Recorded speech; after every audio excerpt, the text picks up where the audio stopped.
Yeah, hello, my name's Adam Clarke. I'm otherwise known as Wizard Keen.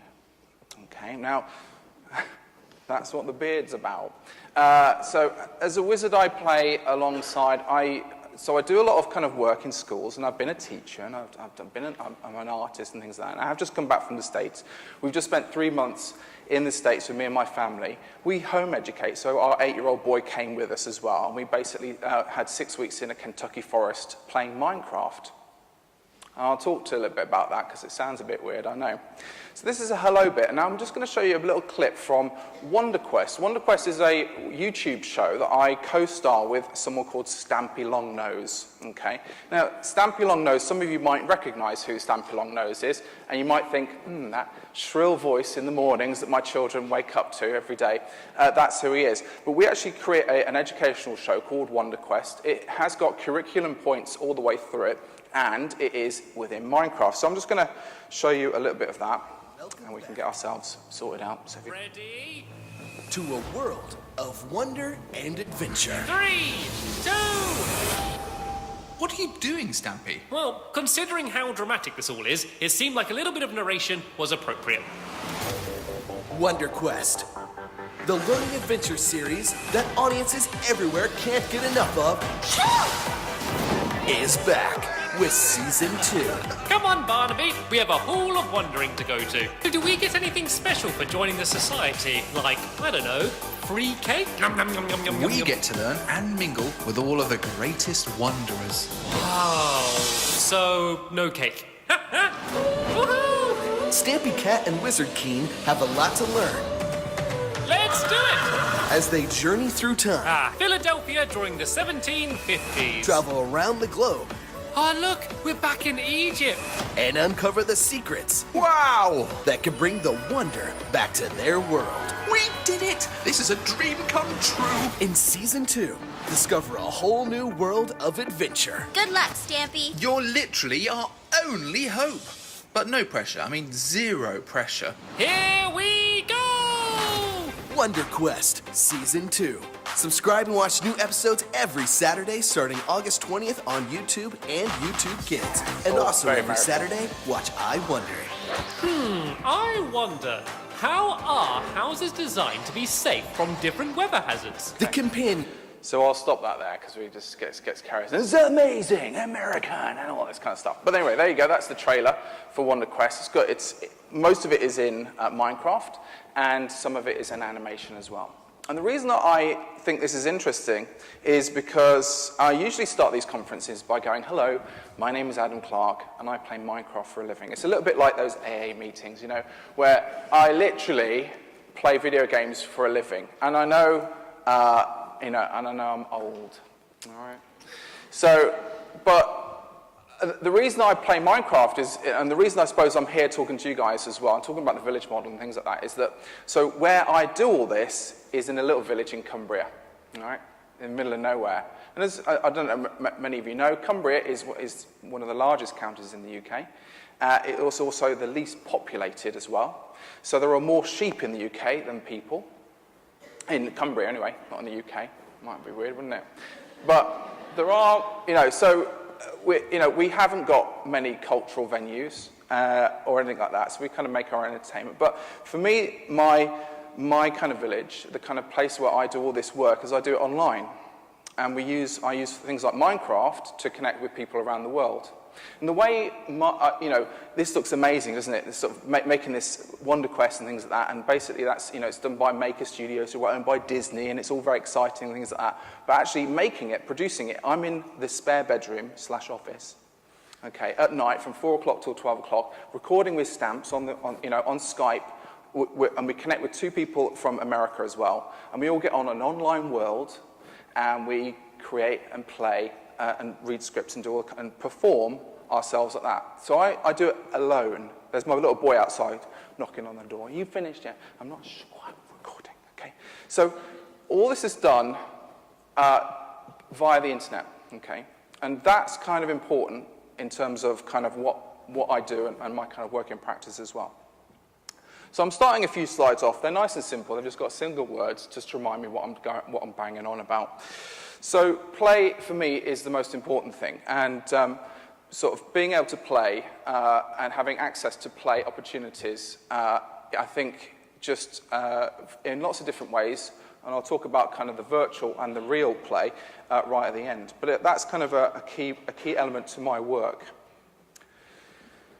In Minecraft, and I don't know whether a lot of you know about it, but it's too short of a time to really kind of go into the details. We'll talk later about Minecraft, right? But it's this place where you can create. So that kind of creativity, and I come from a background of drawing and painting, and my favorite thing in the world is life drawing.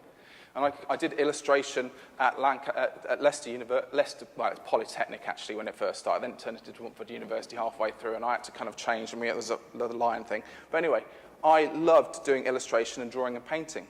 Okay, so I'm not like this weird digital person. I like real tangible things.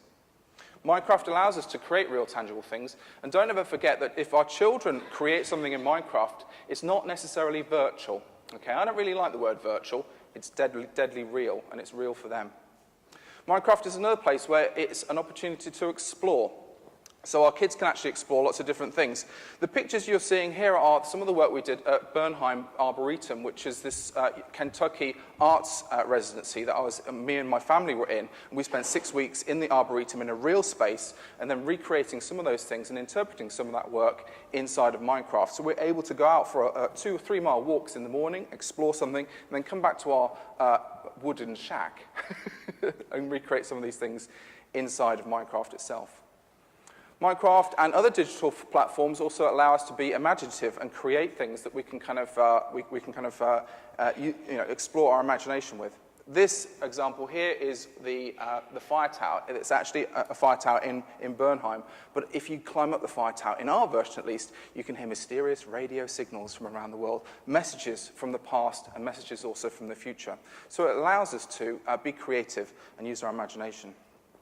Minecraft is also a space which is open to learning, and some of you may have heard recently on the radio and on ITV yesterday there was some sort of stuff about Microsoft as well. So Microsoft have bought Minecraft, and I don't work for them, don't really want to work for them either, to be honest, but there are great learning opportunities. I've done work with Tate Britain, and I've recently done work with the Museum of London. We did the Great Fire of London, and I know that's on the curriculum, so yay for that. These maps are, because we can't actually sell them, they are downloaded for free, and our children can play these maps and learn about art history via the Tate maps, or they can learn about the Great Fire of London and the narratives that are inside of that as well. There's also opportunities to do writing, and my wife and I did an arts, kind of a writing residency with where she explored whether you could put poetry and whether we could put Minecraft and poetry together.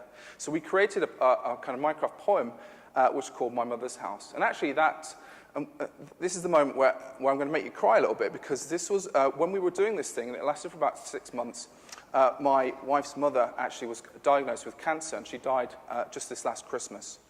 So while that was happening, and while we were kind of exploring these things within this residency, we were looking after and caring for my wife's mum.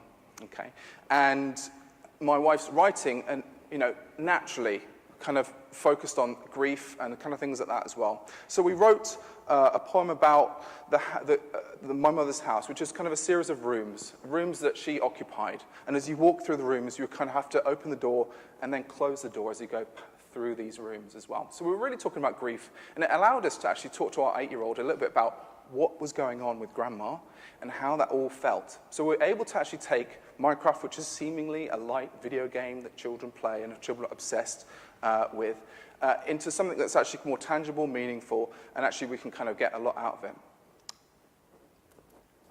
Minecraft has also, for me, as a practicing artist, allowed me to go completely nuts and experiment.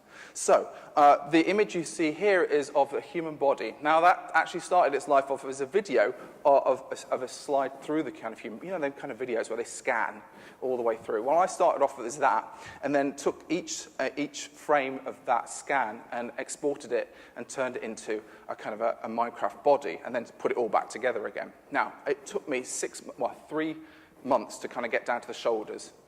And then a friend of mine in Australia said, he was asking me what I was doing, and I was saying, well, I was doing this, and blah, blah, blah. And he goes, give me 20 minutes. And he wrote a script. He wrote some code, right? Sent me the code, and then the rest of the body was done in 7 minutes. So when I go into schools and things like that, I use this as an example to say, do your maths, everybody, learn how to code, because even if you're a creative nutter like me, it means that you can do extraordinary things. So code doesn't have to be kind of really dull and boring. It can be extraordinary, experimental, and you can go completely nuts on it. As we've said, Minecraft for me, it gives me an opportunity to collaborate. So we've done things with Tate, we've done things with Stampy and everybody around the world. And also it gives me an opportunity to talk with lots of different people. There are people that I've actually worked with who do a lot of the buildings. And what you see here is an example of the London for the Great Fire of London. And that was actually built by, so I was like the digital producer of the build. So the people who built it are actually from all over the world. I've never met most of them. I've just met one of them. I met James, who is the director of the company called Blockworks. Now, last year, James said to me, he goes, Adam, I'm not going to be able to do as much work as I thought I'd be able to do for you this year. And I said, why is that, James? Have you got a job? He goes, no, I'm going to university. And I was like, James, how old are you? Okay. And obviously, James is just getting out of sixth form and just going into university. And I have been paying James thousands of pounds. Okay, over the last 4 years. He goes, I should be all right. I mean, I was doing it in the sixth form common room. James is now doing an architectural degree at Cambridge. So there are transferable skills. And the whole team that he's worked with are amazing. Okay, these amazingly gifted young people from age 14 to probably my age, actually. But, you know, there are some really talented people.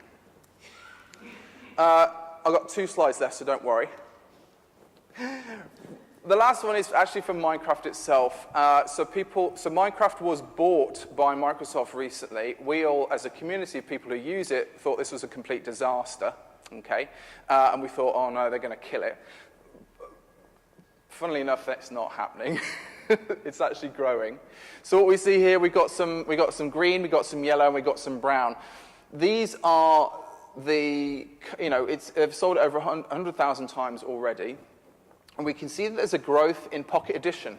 Okay, so Pocket Edition is the Minecraft that you play on your phone or your tablets and things like that. And that's what children are playing with now. Okay, so it used to be kind of a bit nerdy for people like me on our computers and things like that. We could afford computers, but Pocket Edition is the kind of growth area. And you can see in Asian Pacific. I mean, I don't know what is going on with Australia. They just got a creeper. But anyway, the rest of the world is actually growing. They've said, Microsoft has said, that they want this game to be a 100-year game. Okay? They want to make it sure that it lasts for 100 years. There is an educational edition that's coming out as well. And if you're a school and interested in that, Google Minecraft or Bing, Google Minecraft Education Edition. And there's all sorts of information about that. That's really interesting. So all the maps I'm building and I'm creating now is definitely going to be for that platform, for the Education Edition platform. Finally, my last slide. When we did the work for Bernheim, when we did our arts residency, we were kind of thinking about, we wanted to kind of look at natural play, the play that you go outside and you play around with sticks and mud and all that kind of stuff with children. We went fishing for the first time with Django. We did all this kind of mad stuff with him. But we did the stuff that he enjoys as well, that's YouTube-based, that's kind of, that he plays with children from around the world as well online. So we wanted to see if the same play that happens outside also happens in a digital realm, and what's the connecting tissue between those 2 forms of play. And I think, and actually, it's more connected than you might imagine. And there's more value in being able to kind of see those 2 things as similarities rather than as opposing things. My wife always said when she was younger, her mom used to say, get your head out that book and go outside and enjoy the outside. So it's about values, about what we value, and asking ourselves about whether we're against technology. Book is a technology, really, isn't it? A book, right? The novel has only been around for a certain period of time, and when that first came out, like, oh, I don't like this novel. I like an essay, me. It's like, so everything that new comes along needs to be really assessed for its values. And I think for me, what I want to do is make sure that we assess these things that are rich and that our children are engaged with right now.